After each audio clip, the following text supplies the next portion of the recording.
We're looking at the resurgence of, banditry and all sorts of kidnapping and criminality. And just before we went on break, Reverend Dominic had called in from Alimosho. And Dr. Koro, you heard him give his own understanding and expose and give suggestions on how we might address this problem, especially the new, shall we say, opportunity that a change of guard come the 29th of May will provide. Well, like I said, the problem of insecurity in Nigeria can be addressed. It just needs proper thinking, clear-head thinking, and then the willingness. So what do we need to do? We've spoken about political will. That's number one. In fact, if all that the new president can do begin to address these issues, number one is political will. Take, for instance, the issue of oil theft in the Niger Delta.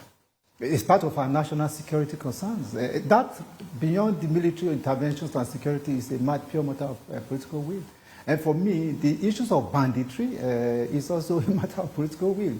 So if the president-elect, when he's inaugurated, takes the firm decision that he will provide the needed political will to fight criminalities and the other violent crimes in the country, that will have been 40% success.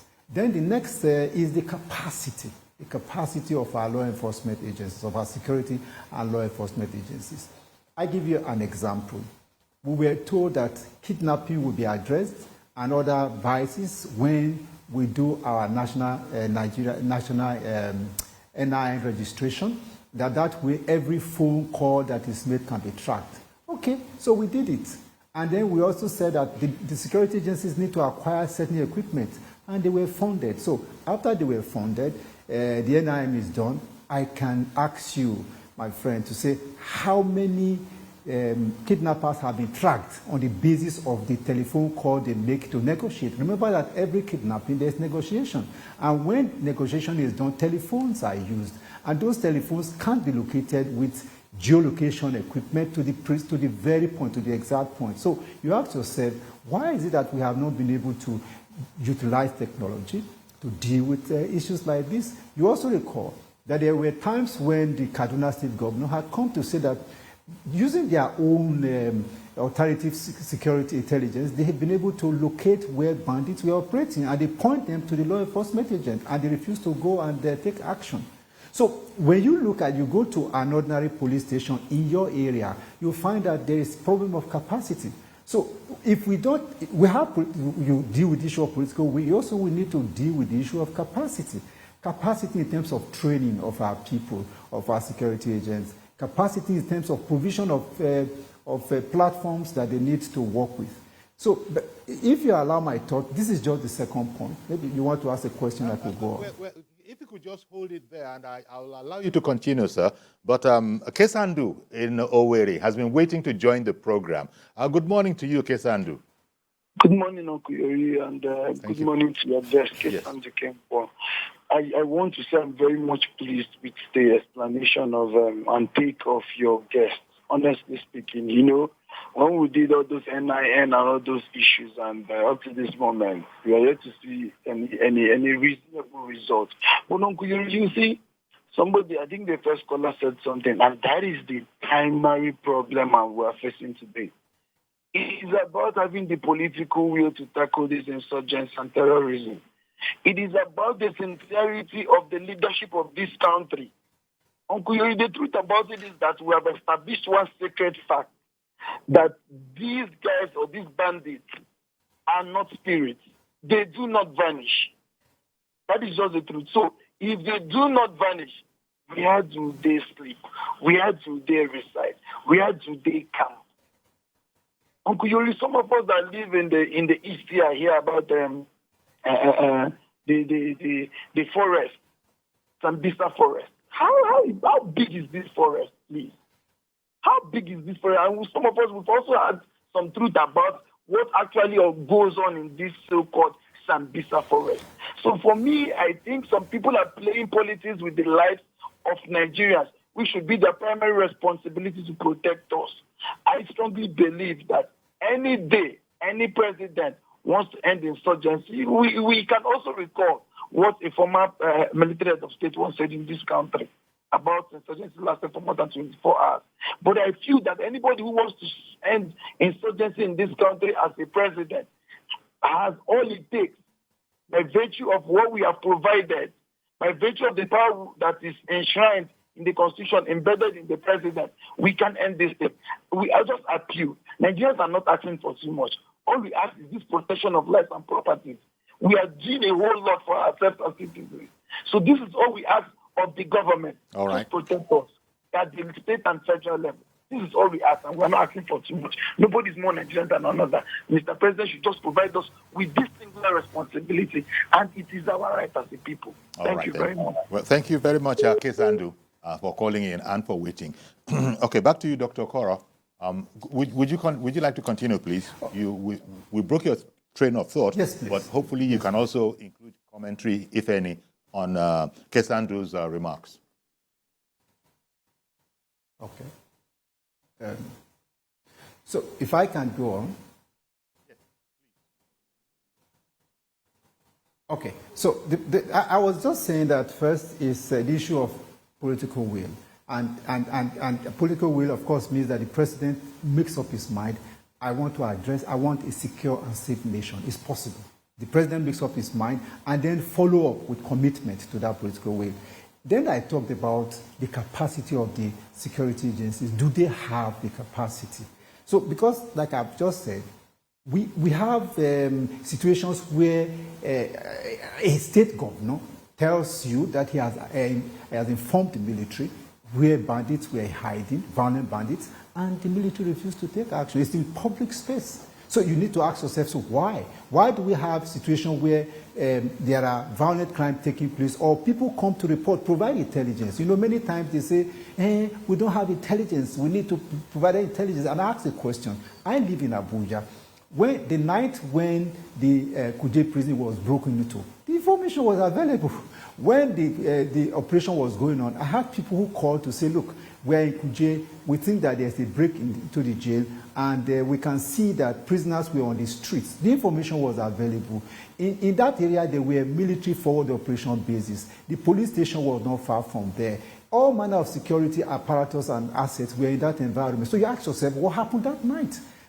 So it talks about issue of capacity. So if you go around, look at the entire country, because it's like right now, every district or every zone of the country has got its own intractable security situation. And then you ask yourself, how did we, in spite of the fact that we have a full complement of security agencies, how did we get to where we are? That's why I said, look, having a new government provides us an opportunity to rethink what kind of security apparatus that we have and whether it can deliver on what the vision of the incoming president is. If it cannot deliver on it, then we have to sincerely reevaluate the situation and then determine how to restructure the security sector so that it can deliver on what Mr. President that is coming want to achieve. And I want to say that the other is the role of government agencies, agencies that are used to run government, the ministries, the parastatals, and all that. Their role is critical. They are supposed to deliver service to the citizens. If Ministry of Works, Ministry of Health, Ministry of Education, Ministry of Trade and Commerce, everybody perform well, then you can talk about development being available. You can talk about services. You can talk about employment. You can talk about poverty reduction. But when the agencies fail, they complicate the issues of security. So even if every other thing is right and the agencies continue to underperform, then the issue of security, having a safe and secure nation, will be difficult. So the president also will need to ensure that all the agencies of government, the civil agencies of government, are up and doing, and they are performing, and that in terms of appointment, that you have the right people, and that the right environment must be created to evaluate those who are put in position and how they deliver. In fact, every person who gets into position must be given a template of what is expected to do. Then, of course, You talk about the fact I spoke about community participation. I beg your pardon. I wanted to actually interject. I'm so sorry. Our program is an interactive one. I wanted to interject again. Again, Mr. Joshua in Irewolede has been waiting to contribute for quite a while. Good morning to you, Mr. Joshua. Go right ahead, please. Okay, good morning, and good morning to your guest. I appreciate his talk. Very, very beautiful. Uncle Yori, I subscribe to humanity. I think the human life comes before anything else. I've also been following the president-elect.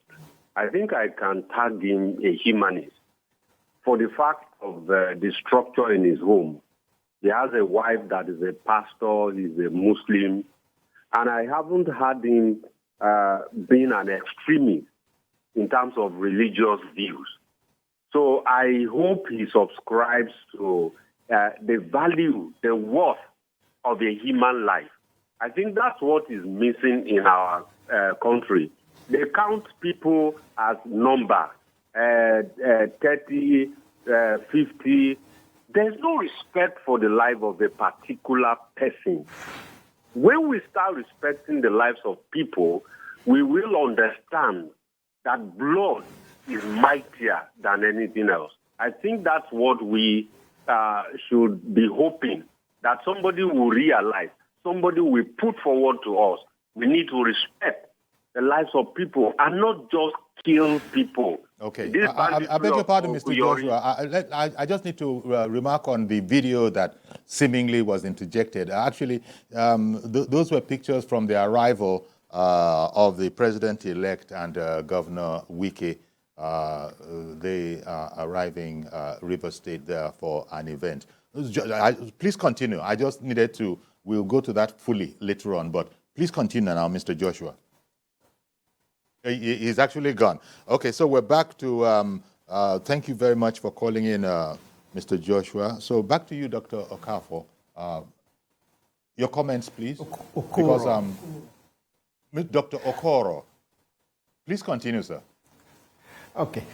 I was talking about the fact that in the midst of all this, that institutions of civil governance must be up and doing. All arms of government that have been set up and are funded by public resources, they must be working because they complement security. When they fail, it compounds the issue of insecurity. But when they succeed, it helps to address security concerns. And then the fifth point I was talking about was the involvement of the community. I addressed that earlier when we started this program, that we need to re-evaluate our security strategy and now put the community in the front of the security of their environment. Because see, if all communities understand issues of security, they are empowered, they are enabled, and they know what to do, and the communities are safe, then Nigeria will be safe.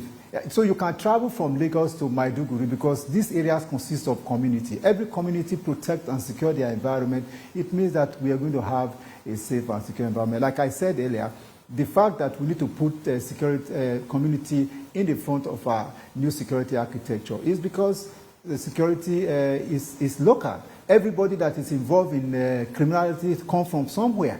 And whether they are your brother or your sister or neighbor or whatever, they come from somewhere. So if we can work together, everybody is working together, put our resources together, we'll have a safer and more secure environment. And by the way, when we spoke earlier, the fellow who spoke about the fact that people voted in IDP, that was true, but there were other areas that election results were also returned. How many people were in the IDPs? But election results were returned from every area. What happened in 2019? And what happened this year? You know, so you should ask yourself that there are issues. And again, like I said, with political will, such issues can actually be integrated. Okay, yeah. I've got to bring on another caller now. Mazi Okoroafo. Good morning to you, sir. Yes, sir. From Arochukwu in Abia State. Good morning, sir.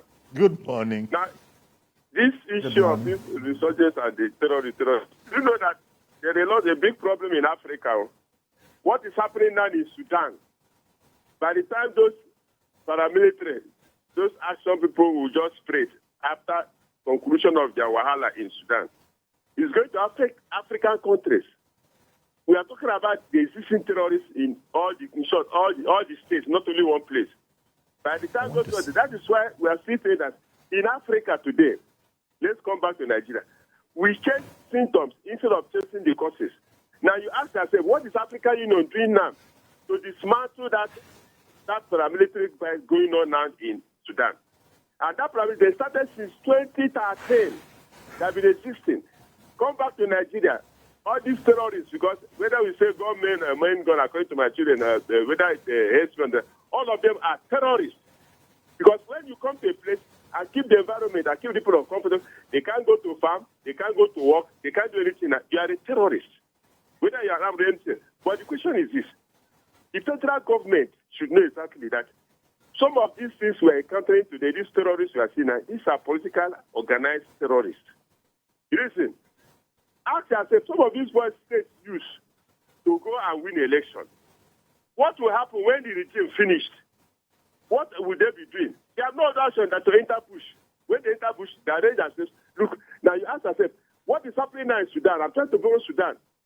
There are some some volunteers from Russia coming to Africa to fight because of money. Now ask yourself, all those people coming from Russia to fight, these are volunteers. Nobody, they came on their own. Now, if all right. Will come to okay. I beg your pardon, Mazi Okorafor. I want to thank you very much for calling in. Thank you very much. I'm so sorry that I had to interrupt there. But I wanted to go back to Dr. David Okoro. So what Mazi just contributed there, that there might actually be some, what are they called? Well, are they mercenaries? They're not. Can one call them mercenaries? No, not mercenaries, because you think of mercenaries as fire soldiers of fortune. These are not soldiers of fortune. These are, as we have been noting, bandits. What do you think of that aspect, that maybe some fighters are being, some people are being imported, saying it's fertile ground in Nigeria, come let's go and do our banditry in Nigeria? Of course, Nigeria is a fertile ground to. By the way, who are bandits? If you read the Bible, you'll find that even in Bible era, they were bandits. They are criminal elements that operate in rural areas.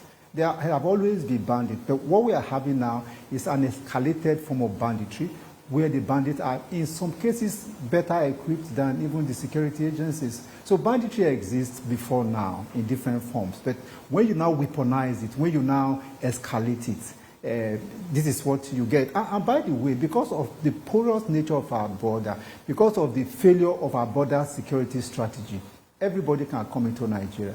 And so the people, the citizens from the surrounding nations, they come into Nigeria, they carry out their bandit activity, they rob, they kidnap, they take ransom, and they go back to their country. And so when they get back to their country, people see that, this guy that was a poor man yesterday has suddenly come with a lot of money. So it's an incentive for another group to come. So sometimes you actually find that the bandits and the kidnappers are not Nigerian. The language they speak, their appearance, it tells you straight away that these are not Nigerians. And why are they able to do that? Because they can come here and operate and go back without interdiction.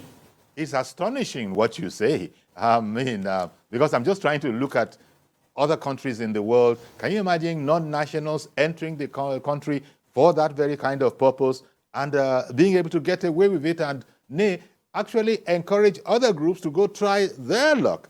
I mean, I sort of couldn't really wrap my head around it, but there you are as an expert saying that it's not entirely off the table as an idea. So what we've got to go now, but I think where there seems to be a lot of hope is the new beginnings, the opportunity of a new beginnings offered by the change of guard coming up on the 29th of May. We certainly need to look again, as you have, taken time to explain to us, look again at our strategy, look again at, how we want to do it. You said earlier there that bandits today are actually better equipped than the authorities who are supposed to.